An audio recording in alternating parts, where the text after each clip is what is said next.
Ce soir, nous recevons Myriam Shermer, journaliste, spécialiste de la politique israélienne, de la société israélienne aussi, collaboratrice de Cannes en français depuis de longues années et une amie. Ce soir, c'est sous votre casquette d'autrice de Knesset 2026 qu'on est ravis de vous accueillir. Bonsoir Myriam. Bonsoir Yael. Merci d'avoir accepté de revenir dans ces locaux qui vous ont été si chers pendant de nombreuses années, les locaux de Cannes en français, dans ce beau studio de Cannes. Alors c'est un livre, Knesset 2026, qui raconte pas seulement la politique israélienne, mais qui tente de comprendre et peut-être même de résoudre des fractures intimes de cette société et de cette politique israélienne. Dès l'introduction, vous citez Naftali Bennett. Nous n'avons pas le droit de laisser ce gène de la discorde détruire Israël de l'intérieur. Pourquoi cette citation et pourquoi cet homme politique-là ? Oui, alors c'est un discours de Yom HaShoah 2022, si je ne me trompe pas, et je me souviens de l'avoir écouté et d'avoir été frappée d'abord de qui était ce conseiller en communication qui avait parlé de gêne le jour de le souvenir de Yom HaShoah. Enfin, voilà, le nazisme, gêne, il y avait un problème dans le... Donc ça, on parle de gêne, pas la gêne occasionnée, mais la génétique. La génétique, voilà, c'est une expression en hébreu de dire, c'est comme la bosse des maths en français, mais donc la bosse de la discorde en gros, mais le fait qu'ils ne se rendent pas compte que c'était un petit peu compliqué de parler, ça faisait quand même un peu trop référence à l'eugénisme dans mon oreille de communicante, donc c'est la première fois que j'ai réfléchi à ce discours, et après je me suis dit, c'est fou parce qu'il fait quand même allusion à un des moments les plus tragiques de l'histoire juive, la révolte du ghetto de Varsovie, c'est-à-dire une révolte vraiment qui est désespérée, qui est un geste de bravoure désespéré, seul contre tous. Et même à ce moment-là, les Juifs trouvent le moyen d'être divisés entre eux, entre gauche et droite. Et donc, il y fait référence, et ce qui est d'autant plus frappant, c'est qu'il y fait référence en 2022 en disant on n'a jamais été aussi polarisé et divisé. Et mon Dieu, ce que ça a pu atteindre d'autres sommets depuis, en 2023, etc. Donc en fait, c'est pour ça que je me suis rappelée de ce discours-là et que j'ai voulu le mettre en exergue. C'était pas forcément l'homme, mais c'est le discours.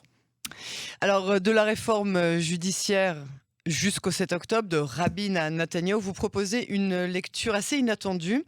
Et si la politique israélienne était tout d'abord une bataille morale, émotionnelle, presque souvent même psychologique, on va parler d'optimisme, de peur, de mémoire et surtout d'espoir.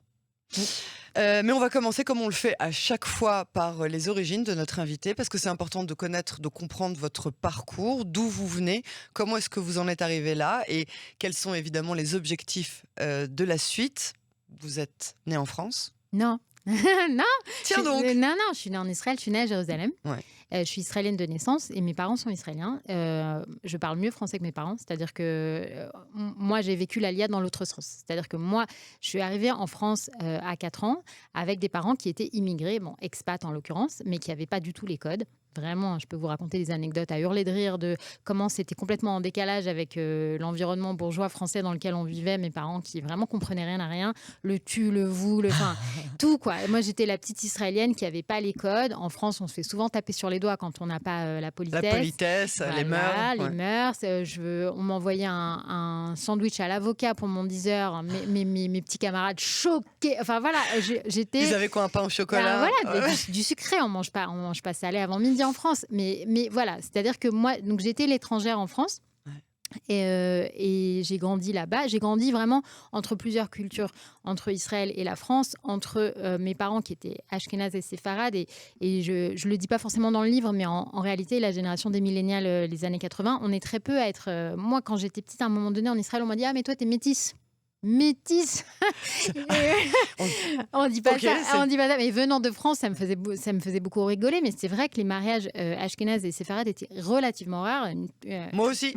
Eh ben, bravo. Voilà. Et je pense que j'ai entendu des choses chez mes grands-parents ashkénazes sur les séfarades et inversement. Ah non, non. Voilà. Et ce que j'essaye de dire par là, c'est que le fait d'avoir tout le temps été entre plusieurs cultures, de faire le grand écart, ma famille, mes parents ont divorcé, enfin vraiment de faire le grand écart en permanence entre des gens différents, qui avaient des langages différents et des valeurs différentes, des langues différentes, m'a appris en fait à constamment essayer d'écouter et de comprendre ce qui se jouait derrière les mots. Et je pense que c'est ça. C'est-à-dire que je suis retournée en Israël quand j'avais 25 ans, donc pour continuer ma biographie. Et j'étais à la fois très israélienne et très française, sans les codes, sans avoir fait l'armée en Israël, qui est quand même un passage obligé de la jeunesse israélienne, complètement perdue. Enfin, en arrivant à Tel Aviv, tout le monde me dit ah, mais qu'est-ce qu'elle est mignonne celle-là, parce que j'étais pas l'israélienne qui savait se débrouiller. Bon, voilà. Et je suis arrivée en Israël avec des idées que j'avais sur ce pays qui était mon pays de cœur et de famille, dans lequel je venais quasiment tous les étés, mais que je connaissais uniquement en tant que touriste ou en tant que petite fille qui vient passer ses vacances, et pas en tant que citoyenne. Et donc là aussi, j'ai fait un voyage idéologique, sociologique, à écouter en fait les différentes familles. Je pense que les Juifs français connaissent ça très bien. C'est-à-dire que quand on vit en France, on a l'impression que soit on est juif, soit on l'est pas. Et quand on arrive en Israël, on se rend compte qu'il y a énormément de familles, qu'il y a énormément d'étiquettes, que voilà, que ça. Et donc c'est ces différences-là qui m'ont intéressée et qui conduisent au livre finalement. Et aussi, j'imagine qu'un peu comme nous tous, vous êtes l'Israélienne en France et vous êtes la Française en Israël. Et à part ça, vous avez épousé un Israélien de pure souche. Je suis même pas sûre de dire que je suis française en Israël vraiment, dans le sens où effectivement j'ai épousé un Israélien, mais pour moi c'était naturel. C'est-à-dire que moi j'ai parlé hébreu chez moi avec mes parents. C'est-à-dire que je suis pas vraiment française. Et je donne souvent l'impression, parce que je parle sans accent le français, mais en réalité je me suis toujours sentie plus une Israélienne en France que l'inverse. C'est intéressant. Alors, vous écrivez, page 29, que Netanyahou est hanté par l'idée que, quelque part dans le monde, l'année est restée bloquée en 1938. Ouais, c'est-à-dire qu'on parle de langage et de mondes différents. Pour aller vite, en étudiant la politique israélienne, il y a deux grandes visions du destin juif, en fait. Il y a l'optimisme, qui est le sionisme, qui est l'idée qu'on peut aller vers la rédemption, qu'on peut construire quelque chose de neuf, que ça y est, qu'on s'est affranchi des limites du passé, des catastrophes du passé. C'était ça, hein, l'État d'Israël, comme projet, comme utopie sioniste, socialiste, etc. Et il y a aussi la version ou la vision beaucoup plus pessimiste dans laquelle a grandi Netanyahou lui-même, donc fils d'historien, qui est un historien à la fois de la Shoah et de l'Inquisition, donc des grandes catastrophes de l'histoire juive, qui l'a vraiment élevé dans l'idée, et je cite dans le livre, effectivement, ça c'est une phrase d'Amit Segal que je traduis, mais qui dit « Pour les Netanyahou, quelque part dans le monde, l'année est toujours 1938 ». C'est-à-dire que le professeur Ben Sion, il élève son fils... Le père de Netanyahou, il élève son fils dans l'idée que la Shoah n'est pas terminée, qu'elle continue. En fait, que la destruction des Juifs est perpétuelle. Et qu'il faut toujours se méfier de la prochaine catastrophe qui arrive. Et c'est la grande malédiction, j'ai envie de dire, de la vie de Netanyahou. C'est qu'il a passé 30 ans de sa carrière politique à dire ça, dans une société qui était beaucoup plus optimiste dans les années 90, qui voulait croire à la paix, qui voulait croire à un monde meilleur. Il a passé son temps à annoncer la catastrophe, et finalement la catastrophe est arrivée pendant qu'il était aux commandes. La catastrophe du 7 octobre, un événement qui a ébranlé les fondements psychologiques de l'État, selon vous, c'est ce que vous dites, page 6. On y est toujours ? C'est une très bonne question. Parfois, en conduisant comme ça, je regarde les voitures autour de moi et je me dis, tiens, c'est presque comme si c'était rien passé. C'est-à-dire que la vie continue. Finalement. La vie a repris. La vie a repris, la vie continue. Les Israéliens sont très forts en résilience. Hein, mais oui, je pense que c'est l'ébranlement, c'est le plus jamais ça. C'est-à-dire que moi, je parlais tout à l'heure de mes racines doublement ashkénazes et séfarades, donc étant petite fille de rescapés de la Shoah, kibbutznikim, qui ont jeté toutes leurs forces en fait, c'est-à-dire qui ont perdu toute leur famille, qui sont arrivés en Israël. Ma grand-mère, elle avait 16 ans, elle arrivait avec rien du tout. Ils ont vécu dans des conditions, voilà, je dis souvent, vous savez, nous, on se plaint de la guerre. Eux, ils ont fait la guerre sans clim, sans Walt, sans Waze, sans technologie, sans tout ce qu'on a. C'est-à-dire qu'ils ont vécu dans des cargos qu'on avait retournés, dont on avait percé une porte, sans eau courante. Voilà, ils ont vraiment vécu très difficilement avec cette espèce d'énorme espoir et d'utopie que plus jamais ça. Espoir, utopie, vous avez dit ça dans la même phrase, c'est intéressant. Ouais, mais l'idée que non seulement en renouant avec nos racines bibliques ici en Israël, on retournait, c'est le grand projet du socialisme à la Ben Gurion, en renouant avec nos racines bibliques, avec la souveraineté juive, on mettait de côté le juif errant, le juif de la diaspora et le juif qui est forcément persécuté, et on allait vers autre chose. Et on peut parler du fait que les rescapés de la Shoah n'ont pas forcément été bien accueillis dans les premières années de l'État en Israël parce qu'on ne voulait pas de ce discours victimaire. Ici, c'était le nouvel hébreu. Et donc, il y a cette idée que plus jamais la catastrophe. Et le 7 octobre, c'est un rendez-vous avec l'histoire juive quelque part. C'est-à-dire que l'État a failli à toutes ses fonctions. Il n'a pas anticipé, il n'a pas déjoué et il n'a pas protégé le jour même.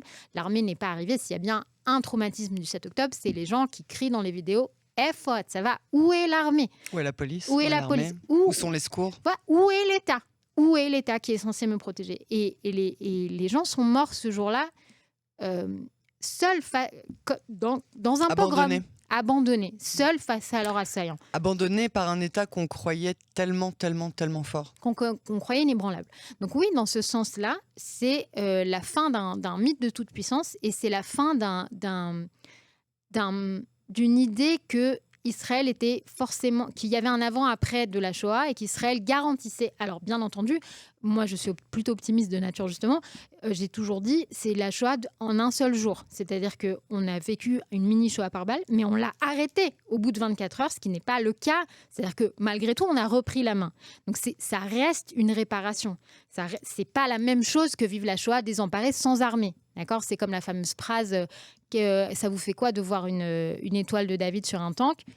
Ça me fait beaucoup mieux que de l'avoir sur un pyjama rayé. D'accord ? Donc l'idée que la souveraineté juive a repris ses droits, malgré tout. Mais c'est une faille spatio-temporelle de 24 heures qui nous a tous rappelé que non, l'histoire juive n'avait pas totalement disparu et on a renoué avec quelque chose qu'on croyait disparu.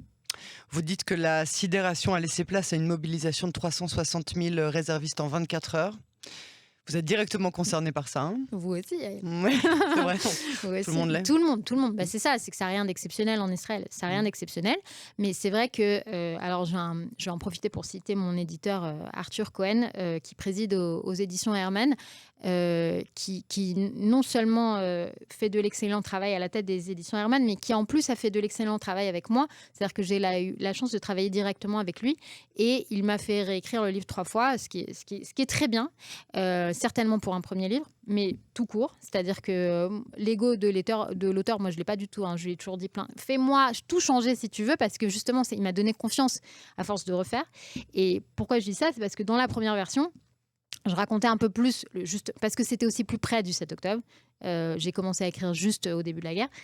Je racontais le fait de se retrouver toute seule à la maison avec des enfants, avec un mari réserviste, et cette scène très particulière, 2-3 jours après le 7 octobre, je prends la voiture avec les enfants en me disant je vais rejoindre des amis, je brave les alertes, mais j'y vais. Je ne peux pas rester toute seule, j'y vais. C'est un quart d'heure, mais c'est un quart d'heure difficile. Et j'ai vraiment ce souvenir, j'avais un bébé, donc avec les calculs dans la tête, qu'est-ce que je fais s'il y a une alerte ou nanana. Sur qui je saute en premier. Voilà, exactement. Ça prend combien de temps de brancher la ceinture, etc. Et on fait le tour de la base de Glilotte, dans Herzliya, à côté de là où j'habite. Et on voit, et mes enfants ont l'habitude de ces routes-là, puisque c'est comme ça qu'on se rend à l'école. Sauf que là, en fait, le paradoxe, c'est qu'il n'y a personne sur la route. Mais en revanche, il y a les 4 entrées de la base de Glilotte qui sont bouchées par une file de voitures de particuliers, mais c'est-à-dire un embouteillage à l'entrée de la base. Et donc, c'est l'inverse de ce qu'on voit d'habitude. Et mes enfants me disent, mais c'est qui tous ces gens ? La route est vide. Il n'y a que des voitures devant la base. Je leur dis, mais ça, c'est tous les gens qui sont venus aider l'armée comme papa. Et je me souviens de ce moment. Déjà, c'était formidable pour moi de leur dire, vous voyez, il n'y a pas que papa. Il y a tous les papas et beaucoup de mamans qui sont partis. Et d'autre part, je me souviens de cette émotion de se dire qu'ils comprennent. C'est ça, Israël. La catastrophe, c'est ça. C'est-à-dire que quand c'est catastrophe, on ne part pas. On parle beaucoup ces dernières années des gens qui sont partis et je juge personne. Chacun doit faire à la hauteur de ses moyens, à la fois physiques, émotionnels. Mais la majorité des gens, la grande majorité d'Israéliens, non seulement sont restés, mais ont couru vers le danger en très peu de temps. Et ça, c'est la solidarité israélienne. Et c'est aussi ce qui me rend très optimiste, dans le sens où on parle beaucoup de division. Et on va vers une année électorale cette année et on va beaucoup se parler. On va beaucoup se parler et on va beaucoup parler de division et ça va être très moche, etc. Mais le fond du fond, c'est que les Israéliens, quand c'est la catastrophe, ils abandonnent toutes leurs querelles et ils vont s'aider les uns les autres. C'est-à-dire que moi, je ne crois plus aux menaces des uns et des autres, de ceux qui disent on va partir, de ceux qui disent on va faire scission, de ceux qui disent on va diviser le pays, de ceux qui disent on va plus servir. Moi, je n'y crois plus. Ça y est, le 7 octobre est repassé par là. On a eu rendez-vous avec l'histoire juive, oui, mais aussi avec la solidarité juive. Parler, dans le fond, on sait très bien qu'au moment T... Je pense que ces personnes qui menaçaient de tout laisser tomber, de tout péter, tout faire péter, ils avaient certainement, à mon avis, le besoin d'exprimer quelque chose, d'exprimer cette détresse, ce mécontentement, d'un côté comme de l'autre d'ailleurs. Bien sûr.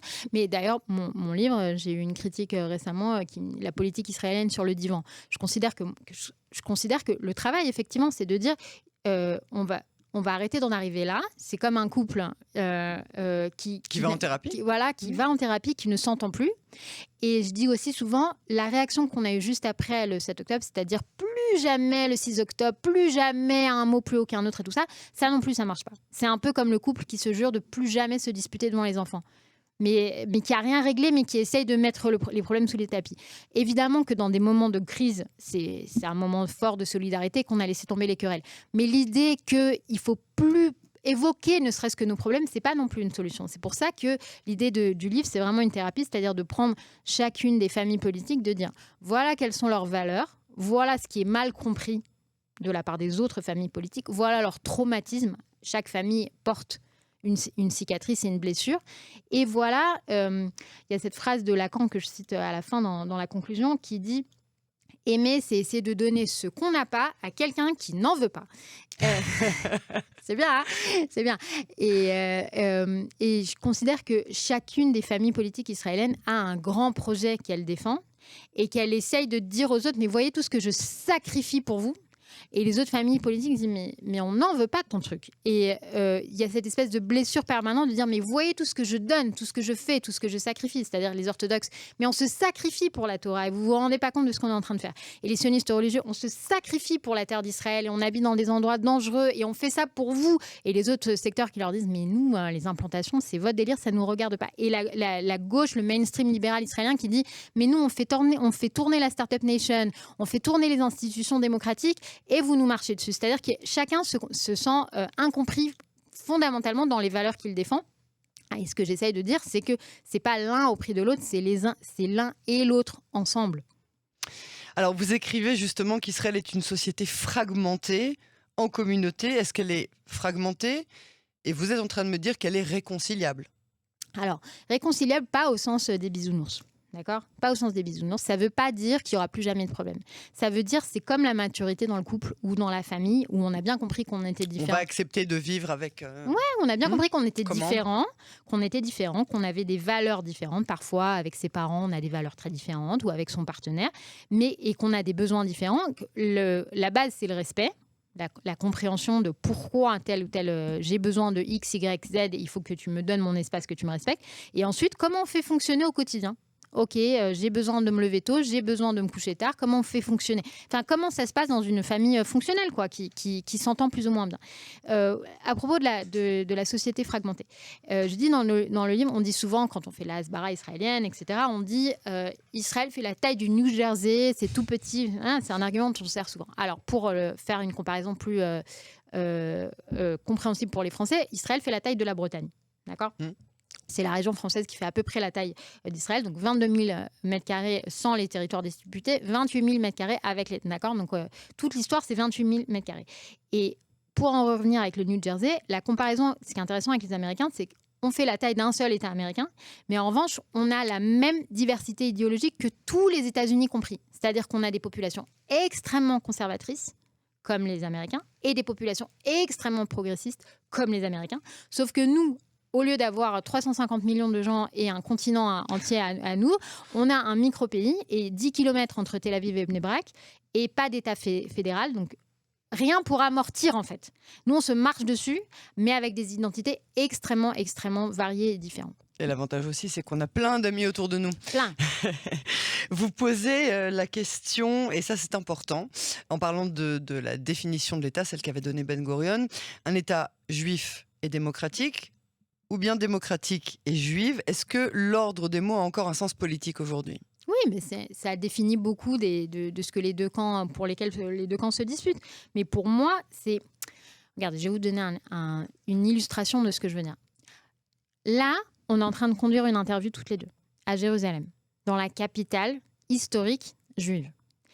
D'accord ? Donc, sans tradition, sans le juif, on n'en serait pas là. On est d'accord. C'est-à-dire que sans des familles et tous nos ancêtres et une chaîne de générations depuis des millénaires qui se sont obstinés à espérer pouvoir retourner un jour à Jérusalem, et c'est pas pour rien qu'on le dit à Pessah et plusieurs fois dans la journée quand on prie, etc. C'est-à-dire que sans une chaîne de valeurs extrêmement conservatrices, fidèles à la tradition de la part de nos ancêtres, vous et moi, on ne serait pas en train de tenir cette interview. Mais en parallèle, nous sommes des femmes, nous tenons un discours sur la politique israélienne en hébreu. D'accord, tout ça, ça a nécessité des révoltes à certains moments. C'est-à-dire que pour que je puisse être à la fois une femme, une épouse, une maman et une journaliste, il a dû y avoir un combat féministe avant moi.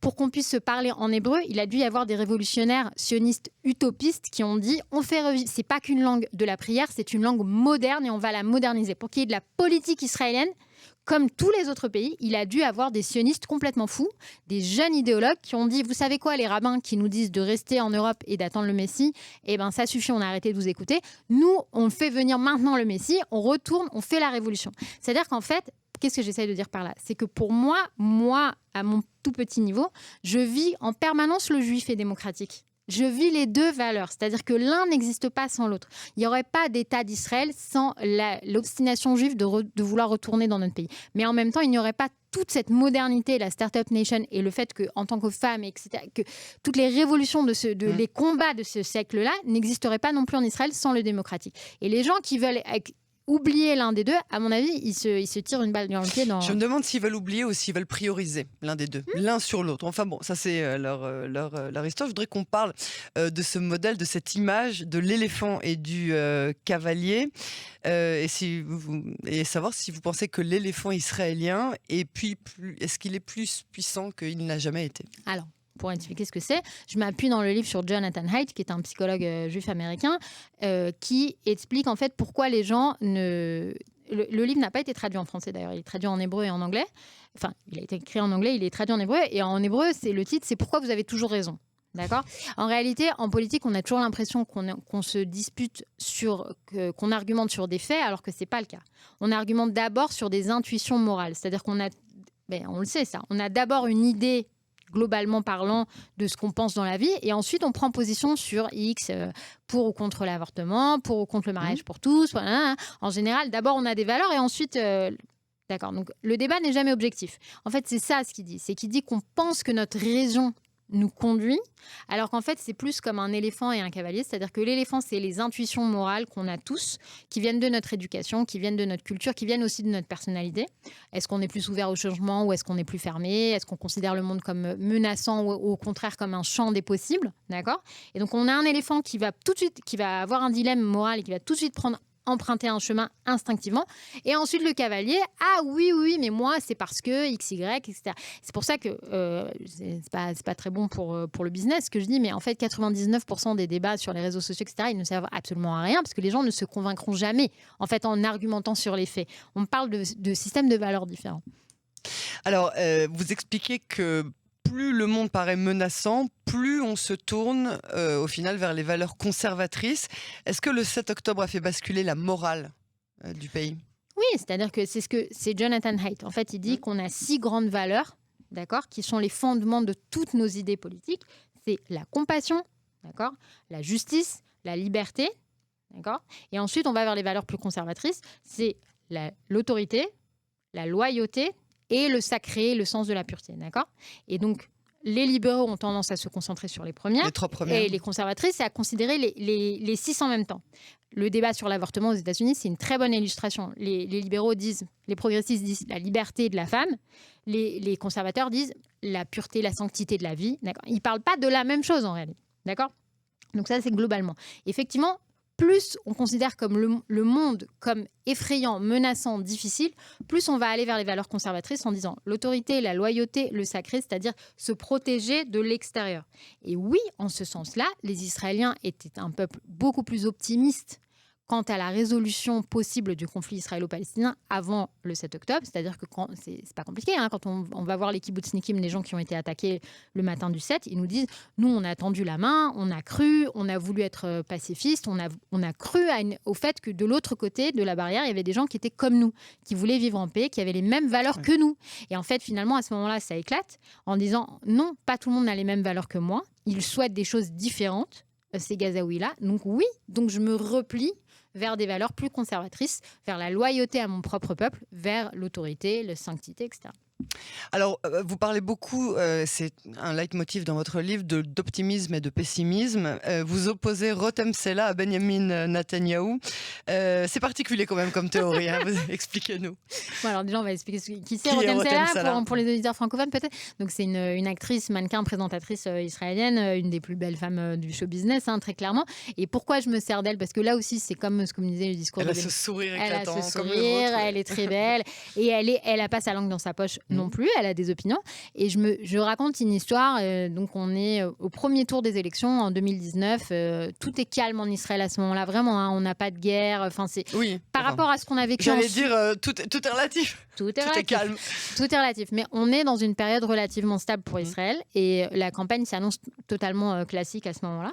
Et elle rebondit sur quelque chose qui l'a énervée dans une interview que donne Miri Regev à la télé. Et oui, effectivement... Qui était à l'époque ministre de la Culture. Qui était à l'époque ministre de la Culture, ou même déjà des Transports, je me souviens plus très bien. Mais peu importe. Miri Regev, qui vient, à l'époque, c'est le Likoud des Bleus-Blancs, d'accord, les deux grands blocs. Et... le message que le Likoud se sert pour ses électeurs, c'est de dire attention, d'ailleurs ça fait un peu écho à ce qu'on a aujourd'hui, hein, attention, Bleu-Blanc ne pourront pas établir de coalition, ils vont avoir besoin de se baser sur les partis arabes. Voilà. Et Rotem Sela de s'énerver sur son compte Instagram et de dire et c'est quoi le problème avec les pays arabes, les partis arabes, les partis arabes, merde à la fin, pourquoi vous nous vendez toujours un truc aussi déprimant, pourquoi on ne parle pas de paix, d'espoir, de vision, etc. Et Benjamin Netanyahou rebondit évidemment lui répond sur les réseaux sociaux, mais le sujet c'est pas ça, mais pour moi c'était une très belle illustration du fait en fait que les gens ne se comprennent pas et se parlent de choses complètement différentes. Et Rotem Sela, oui, c'est une libérale tel-avivienne, progressiste, qui a besoin, je dis c'est un peu comme le Yes Weekend des années Obama, qui a besoin de croire à un avenir prometteur. Et même si elle n'est pas forcément militante extrême gauche, etc., mais elle dit je veux toute une génération grandit sans espoir, c'est triste et déprimant. Donc elle a besoin justement de croire à un avenir meilleur, d'une politique des jours meilleurs. Et Benjamin Netanyahou, c'est l'inverse. Benjamin Netanyahou, c'est un conservateur qui dit surtout pas de changement, surtout pas, ne pas espérer, ne pas supposer qu'ils ont des bonnes intentions en face, surtout pas, il faut faire très attention. Et en fait, je l'apporte comme une métaphore pour montrer après, c'est pas que Rotem Sela, mais par exemple, Yair Lapid, c'est un politicien très comme ça, qui parle, qui a une rhétorique des jours meilleurs, qui parle d'espoir, d'un avenir radieux, qui a ça dans son champ lexical. Et vous entendez Benjamin Netanyahou, c'est non, c'est dramatique, c'est très très grave, c'est catastrophique, il faut faire très attention. Et c'est deux visions, c'est ce que je disais tout à l'heure, c'est l'espoir israélien versus la tragédie de l'histoire juive, et c'est un peu deux visions qui s'opposent dans la politique israélienne.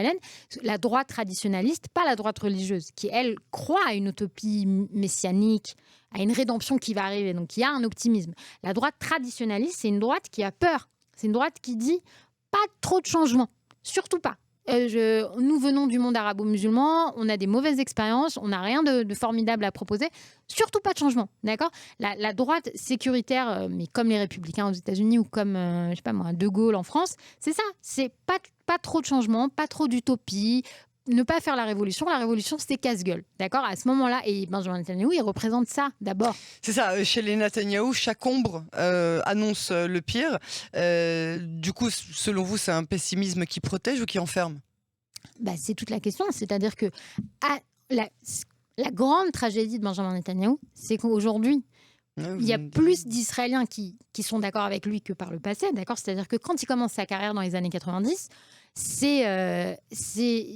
c'est quelqu'un qu'on ne comprend pas. Les élites israéliennes ne comprennent pas comment quelqu'un d'éduqué, qui a grandi aux États-Unis, qui parle très bien anglais, qui fait partie des élites cosmopolites, si vous voulez, pourquoi il n'est pas optimiste? Les années 90, dans le monde entier, c'est des années optimistes. C'est une décennie optimiste dans le monde. En Israël, c'est aussi les attentats, l'intifada, Oslo. Vous avez entièrement raison, mais justement, la gauche israélienne serre les dents en disant c'est les victimes de la paix, on va y arriver, on a cette vie, et persuadé que de l'autre côté de la rivière, si vous voulez, il y a la terre promise, c'est-à-dire la paix. Le jour où il n'y aura plus besoin de faire l'armée.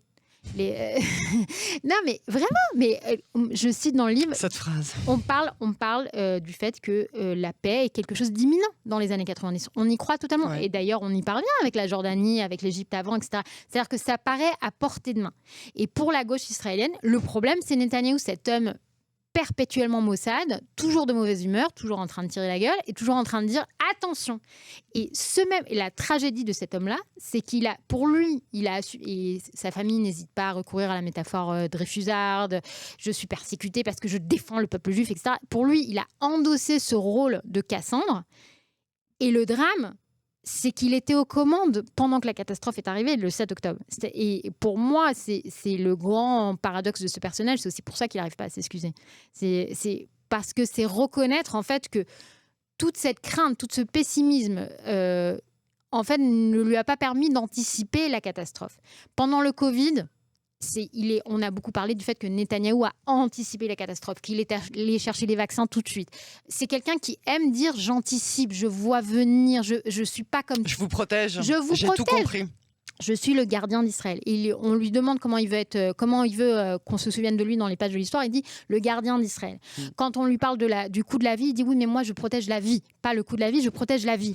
Et cet homme-là, ça lui est arrivé. Vous voyez, aujourd'hui, il y a une majorité d'Israéliens qui sont d'accord avec lui sur le pessimisme, mais qui le tiennent pour responsable forcément puisqu'il était là. C'est le grand paradoxe Netanyahou.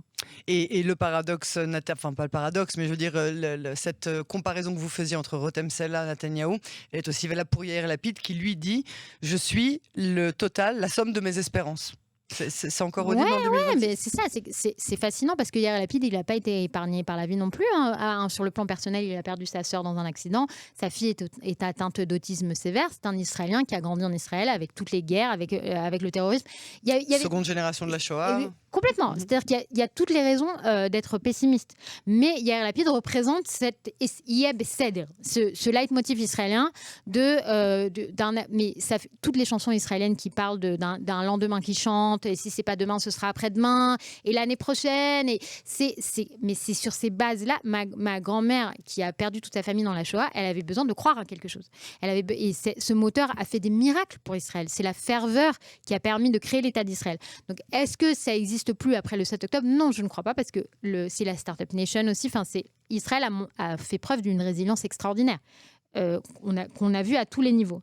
Et je pense aussi qu'on fera peut-être un meilleur boulot cette fois-ci pour ne pas faire taire la voix des traumatisés. C'est-à-dire qu'à peut-être à d'autres époques, on les a moins écoutés. Aujourd'hui, on sait peut-être un peu mieux écouter.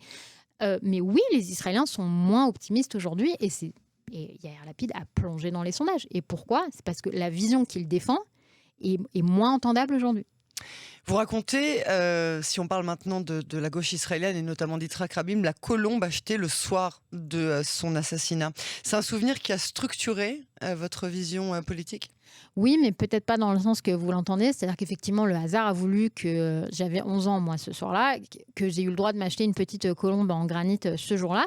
Et qu'en rentrant tard le soir, Radio Shalom en fond sonore, etc., on entend les nouvelles. Et j'entends ma mère crier « C'est pas possible, on t'a acheté une colombe de la paix ». Et eux, pendant ce temps-là, ils ont tué Rabin. Et ce « eux-là », il m'a attrapé l'oreille. Je me dis « C'est qui eux ?» Et justement, en tant qu'enfant d'une famille de gauche kibbutznikim, les eux, je les connaissais pas très bien. Et au fur et à mesure... L'autre côté. Et je raconte dans le livre la suite, c'est-à-dire que l'été suivant, je viens en Israël et je tombe sur une jeune fille de mon âge par hasard, qui venait pas de mon même milieu mon père avait rendez-vous, on m'a fourgué avec la fille de l'associé, quoi. Et on discute dans le salon, elle me dit, mais Netanyahou, mais heureusement qu'il est passé, je l'ai tellement voulu, je l'ai tellement rêvé. Et moi, de tomber des nues, parce que, mais qu'est-ce que c'est que ça? J'ai jamais entendu dire ça en Israël, parce que je venais pas de ce milieu-là. Mais vous ne saviez pas qu'il y avait un courant opposé? J'avais 11 ans, quoi. J'avais 11 ans. Ma mère était hippie, j'avais pas la télé à la maison. Voilà. Ah oui. On n'écoutait que la radio. Non, mais si vous voulez, c'était... Mais ça reste encore le cas aujourd'hui. C'est-à-dire qu'aujourd'hui, certaines personnes de gauche considèrent qu'il est impensable d'être de droite, et inversement. Mais il y a cette idée que c'est impensable. Et je tombe des nues à ce moment-là, effectivement, je découvre la droite israélienne. Et ce que ça veut dire. Et je découvre cette idée que...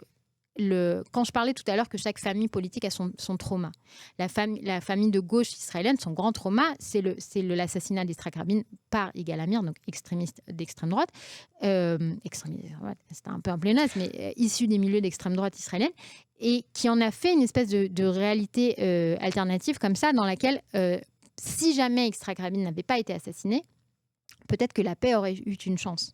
Et donc, dans ce mythe-là, ce fantasme-là, la droite a assassiné l'espoir de paix, en réalité. La droite nous a volé un avenir radieux qu'on nous avait promis, parce qu'on nous a chanté la chanson de la paix et on nous a dit qu'on ne ferait plus l'armée. Et qu'est-ce que c'est que ça? On nous a volé notre rêve. Et c'est très intéressant parce que c'est Ehud Barak qui a dit aux Israéliens N partner, il n'y a pas de partenaire après le sommet de Camp David dans les années 2000. On n'arrive pas, j'ai tout promis et les Palestiniens m'ont dit non.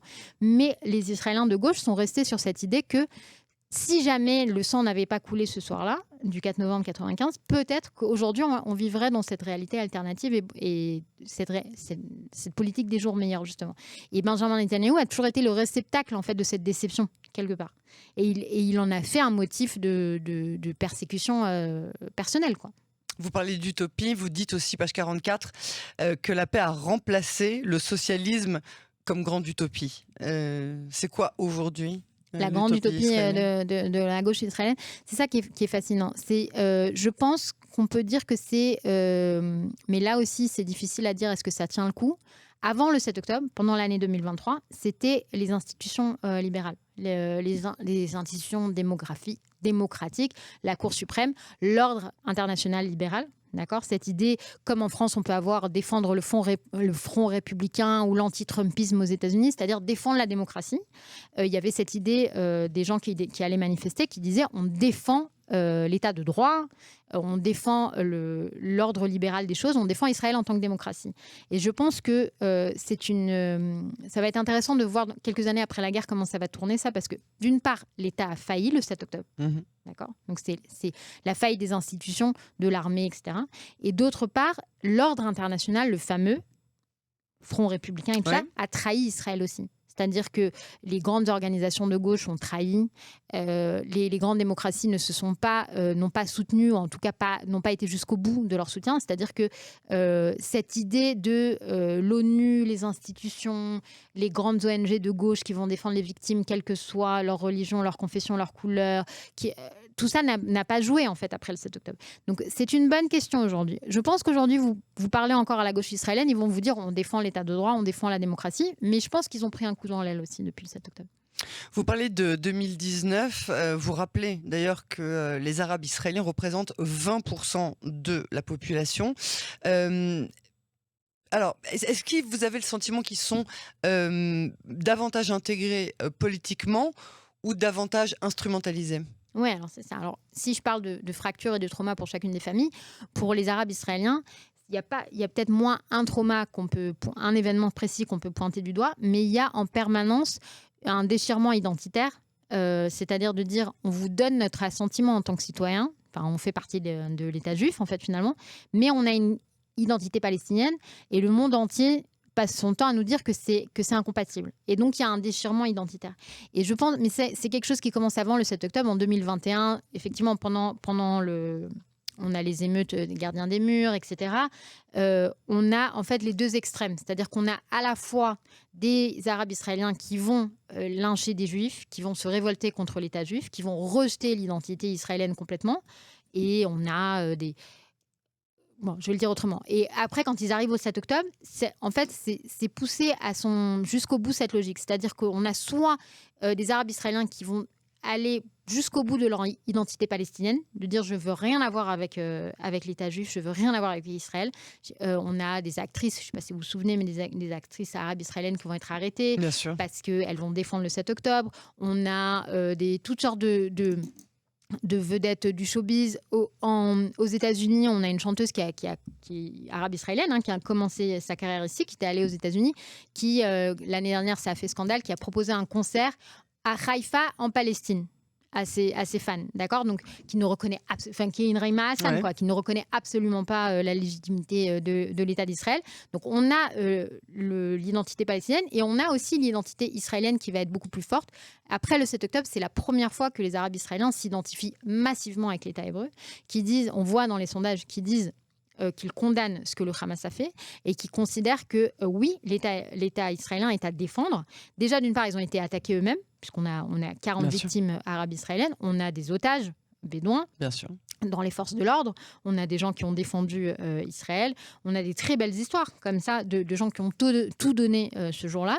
Donc on a des histoires d'héroïsme qui vont faire partie des annales de cette histoire, de cette coopération judéo-arabe. Et on a cette idée finalement on a été attaqués nous aussi.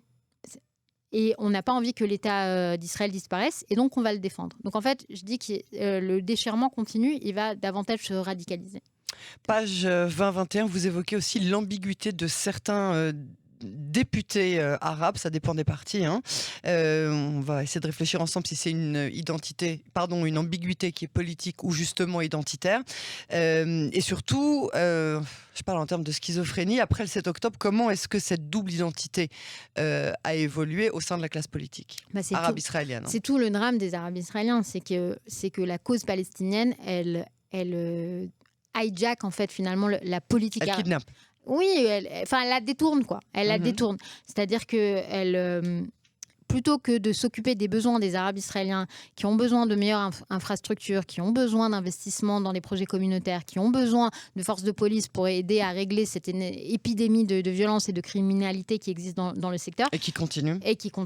En fait, c'est des vrais problèmes qui nécessitent une coopération des représentants arabes israéliens à tous les niveaux, que ce soit au niveau local ou au niveau national. Et en fait, plutôt que de faire ça, les partis arabes israéliens sont hijackés par la cause palestinienne et au nom de l'antisionisme, ne vont pas siéger avec les coalitions, ne vont pas siéger dans les gouvernements, même si parfois on sait très bien qu'il y a des deals officieux, mais ne font jamais étalage au grand jour de cette coopération et donc qui, à mon sens, desservent totalement leurs citoyens. Toute la question, c'est est-ce qu'il peut émerger, alors on a Youssef Radad qui est très connu, qui est un activiste et un défenseur de l'État d'Israël, qui ces jours-ci flirte un peu avec l'idée de présenter un nouveau parti, et le motto de ce parti-là, ce serait de dire des Arabes israéliens qui, eux, veulent vraiment faire entendre la voix de ceux qui soutiennent l'État et ne sont pas contre. Ce serait un tournant majeur dans la politique arabe. Des Arabes israéliens sionistes. Exactement. Maintenant, je voudrais qu'on parle un peu de la droite, et pas qu'un peu d'ailleurs. La droite, selon vous, reste marquée par la seconde intifada et ce sentiment de ne pas être écoutée, voire construite sur une crainte de l'humiliation. Est-ce qu'on ne retombe pas dans ce sentiment de victimisation ? Si vous voulez, avant de dire ça, il faut bien comprendre l'histoire de la droite israélienne. L'histoire de la droite. Oui, mais même avant. C'est-à-dire que même quand c'est la gauche israélienne qui va créer l'État d'Israël, d'accord ? Et toutes les institutions, pendant très longtemps, sont profondément socialistes, sont profondément affiliées à des instances, des organes de pouvoir dans lesquels les gens de droite sont exclus, d'accord ? C'est vraiment. Et donc on parle d'une exclusion idéologique très forte qui marque d'ailleurs le roman familial des Netanyahou lui-même, puisque lui-même était professeur et n'était pas accepté à l'université en raison de ce qu'on appelle le révisionnisme. Qu'est-ce que c'est le révisionnisme ? C'est l'origine de la droite israélienne. C'est de dire nous sommes sionistes, mais nous ne sommes pas sionistes socialistes, nous sommes sionistes autre chose. Et c'est considéré comme un révisionnisme. Vous voyez ce que je veux dire ? C'est-à-dire en fait, la droite est considérée comme des gens qui ont fait scission du grand courant, d'accord ? Donc pendant très longtemps, on les traite comme ça. Et Ben Gurion va traiter Begin, son opposant, comme ça, avec énormément de mépris, avec très peu de respect pour une idéologie qui n'est pas la sienne. Et ça va marquer les origines de la droite israélienne avec l'histoire de l'Altalena et l'histoire de la saison, qui est donc des luttes avant même la création de l'État d'Israël, où où la droite va toujours être minoritaire et persécutée par les instances de l'État. Donc ça, c'est l'histoire avant même de faire entrer les Mizrahim, qui arrivent dans les années 50-60, qui ont une vision différente de l'identité, de la politique, qui ont une identité, un judaïsme oriental, qui ne se prête moins à la dichotomie laïque, religieux, etc., et qui est beaucoup plus traditionnaliste, beaucoup plus conservateur. Et je cite dans le livre notamment Ari Shavit, le journaliste Ari Shavit, qui dit la grande erreur, c'est que Ben Gurion, c'est un républicain laïque universaliste, un peu à la française d'ailleurs, qui va dire votre identité, vous la laissez au vestiaire. On vous demande de devenir des nouveaux citoyens, d'accord ? D'uniformiser tout. D'uniformiser. Donc plus de culture juive. C'est passé. Plus de culture orientale, vous cachez-moi cet arabe que je ne saurais entendre et voir. Plus de musique mizrahi. On casse les fondements de la culture séfarade, identitaire. Et dans des familles qui sont fondées sur le respect, la loyauté, l'autorité, le rôle du patriarche. Et le patriarche est humilié, puisque le patriarche est dans une position d'infériorité par rapport à ses homologues ashkénazes. Donc on a une vraie blessure identitaire, et puis on a des arcanes de l'État où il y a beaucoup moins de députés séfarades à la Knesset qu'ashkénazes, etc., etc. Et ça va mettre du temps à se corriger. D'accord ? Donc oui, si vous voulez, aujourd'hui... C'est encore le cas aujourd'hui. C'est encore le cas. La discrimination, on n'a plus de discrimination systémique, on n'a plus d'écart socio-économique important, etc. Non, il y a des faits qui restent, mais pour le coup, c'est vrai que ça ne vient pas des autorités elles-mêmes, des institutions elles-mêmes. Mais quand les élites israéliennes emploient malheureusement toujours très aisément une petite musique de mépris, de discrimination, eux, de toute façon, tout ce qu'ils veulent, c'est le roi Bibi, etc. Ces gens-là entendent la blessure de leurs parents. Et par-dessus ça, vous avez politiquement, la droite israélienne, pendant les années Oslo, puisqu'on parlait de ça tout à l'heure, elle a l'impression de crier dans le vide. C'est-à-dire que la gauche a un récit structurant qui est de dire oui, on est en train de vivre la seconde intifada. La seconde intifada, ce qu'il faut comprendre, c'est que c'est un 7 octobre au ralenti. D'accord ? C'est 1 millier d'Israéliens qui perdent la vie en quelques années, avec vraiment une génération d'Israéliens traumatisés. Vous parlez à n'importe quelle maman israélienne, elle va vous dire « j'ai pas envie que mon fils prenne le bus ». Voilà, c'est comme ça. Pourquoi ? Parce que les bus ont explosé quand j'étais petit. Des gens traumatisés, c'est pas en une journée, c'est en plusieurs années. Mais il y a un récit structurant pour la gauche israélienne qui dit « il faut qu'on tienne le cap parce que c'est les victimes de la paix et au-delà de ça, il y aura quelque chose de bien ». Les familles de droite n'ont pas cet espoir-là, n'ont pas cet optimisme-là. Pour eux, c'est « nous, on connaît le monde arabo-musulman, on en vient, il n'y a rien de bien qui va sortir de tout ça. Et non seulement on vit au quotidien l'horreur de ces bus qui nous explosent au visage, où on ne sait jamais si on va arriver à l'école, au travail ou au loisir, mais en plus, on est humilié au quotidien, on est traité de fachos, etc., d'obscurantistes, parce qu'on ne croit pas à la paix. C'est-à-dire qu'il y a une rage et une indignation qui s'installent, qui font écho aussi à des années d'oppression, à la fois politique et ethnique. C'est pour ça que je dis, quand les gens disent « oui, mais ça y est, c'est terminé », oui, mais il faut voir que ça s'appuie sur une longue histoire qui est de discrimination à la fois ethnique, religieuse, idéologique et politique. C'est-à-dire que seulement aujourd'hui, non seulement parce que Benjamin Netanyahou est depuis très longtemps au pouvoir, mais en plus parce que les médias de droite ont poussé comme des champignons, notamment depuis l'avènement des réseaux sociaux, qui a permis un vrai changement de discours culturel.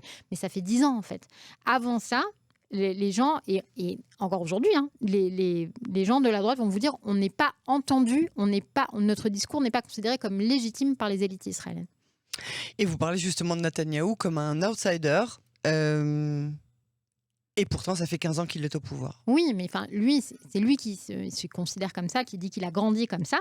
Ça marque son histoire familiale, en fait, cette histoire de père qui a été rejeté pour ses idées, et de lui qui a grandi, effectivement, qui a grandi dans les beaux quartiers de Jérusalem, et que les élites israéliennes, encore une fois, ne comprennent pas comment on peut être éduqué, instruit, parler parfaitement l'anglais, et ne pas partager les mêmes idées. Et donc, c'est aujourd'hui, quand on dit pourquoi les séfarades sont trop heureux d'être représentés par un ashkénaze, c'est pour ça. C'est parce que le marqueur, c'est le fait d'être outsider, c'est le fait d'être rejeté par les cercles de bon ton. On dit souvent même qu'il prononce le mot kalpi, il le prononce kalfi, vous savez, avec cette erreur. Ah. On dit souvent qu'il le fait exprès Qu'il pour fait se exprès rapprocher de... Oui, Je connaissais pas cet parce que argument. c'est quelque chose qui m'a toujours un Je petit peu perturbé. Je connaissais pas cet argument. Il a un hébreu qui est parfait. Il a un hébreu de très très haut niveau, hein, pour nos auditeurs qui ne connaissent pas la langue. C'est très compliqué d'avoir un hébreu très précis. Et c'est une faute qu'il réitère depuis. Toujours. Pour se rapprocher du peuple ? Alors oui, parce que souvent, dans la manière un peu, on va dire, populaire de parler, on fait des fautes qu'on ne corrige pas forcément. Des féminins masculins qui ne sont pas forcément des shtebanim, vous voyez de quoi je veux parler ? Oui, oui, je vois tout à fait. Et Kalfi, il paraît qu'il le fait exprès. C'est très rigolo. Je ne connaissais pas cet argument, mais globalement parlant, le héros de la droite avant Netanyahou, c'était Begin.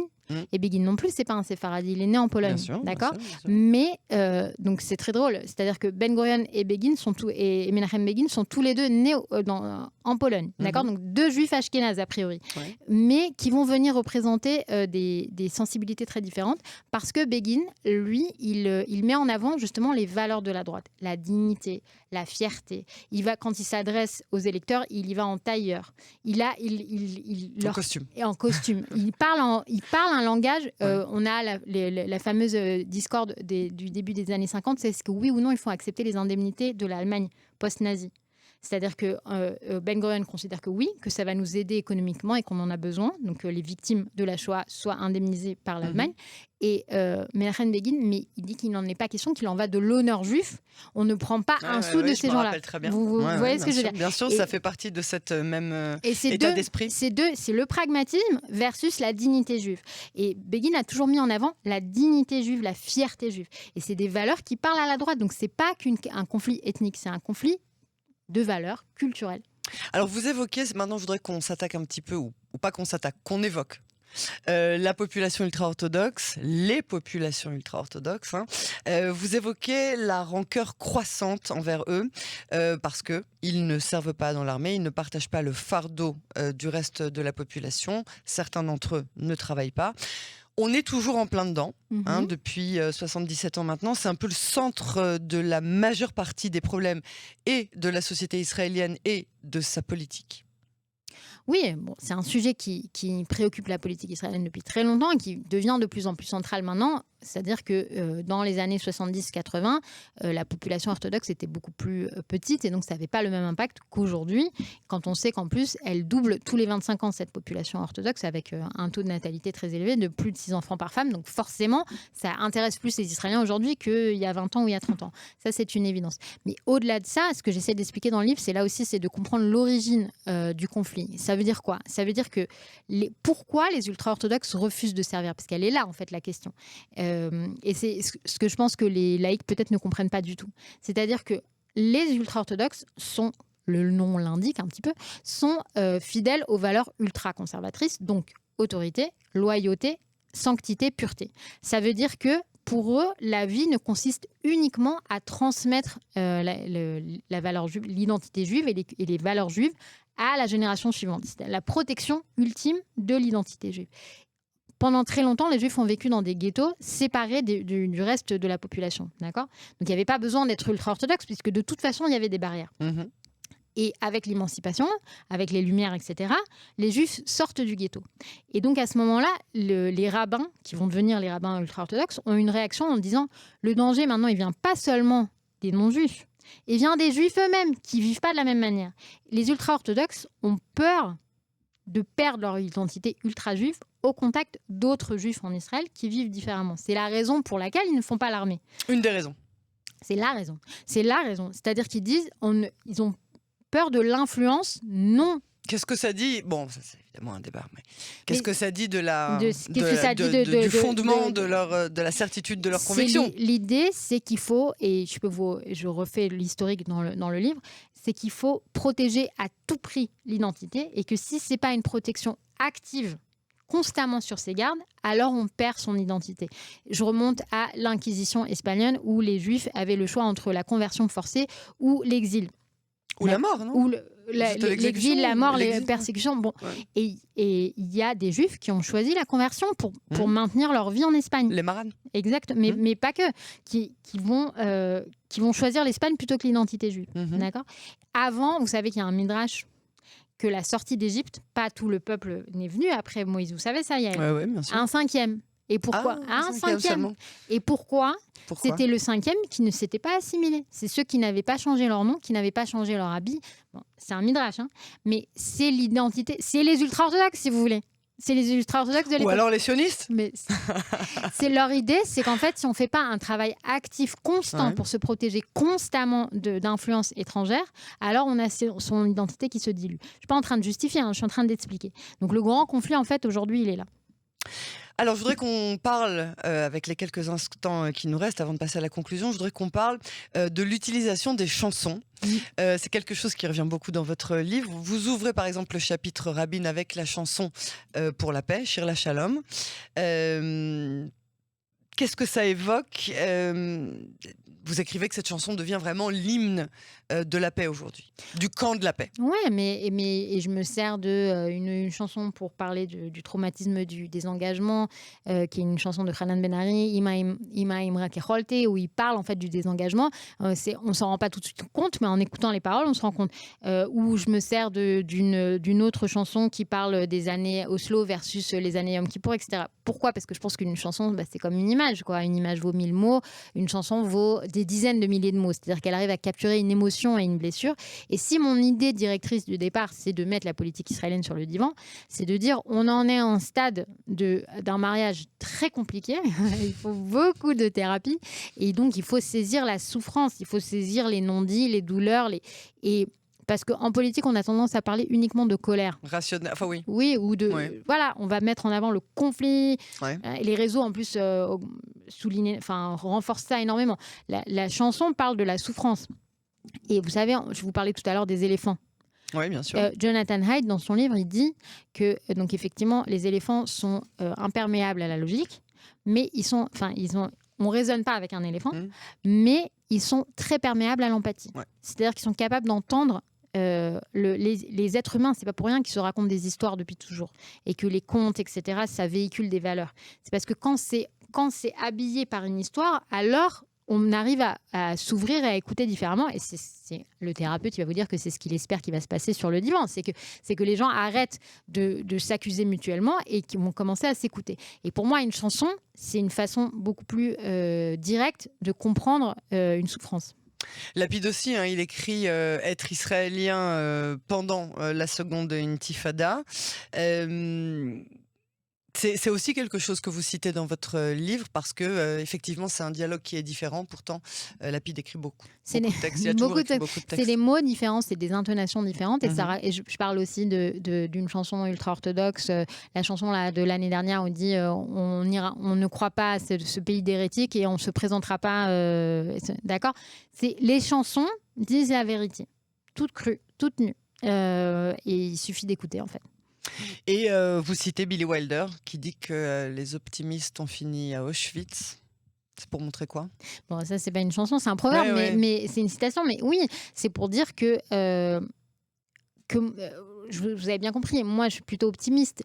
Mais je pense que le problème des optimistes, c'est qu'ils ont tendance à complètement balayer de la main ce que les pessimistes disent. Ah, mais voilà que tu reviens avec tes rengaines, d'accord ?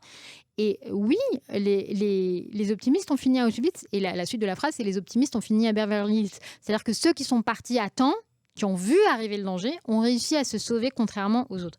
Et c'est pas pour rien que c'est un proverbe qui reste dans la culture juive.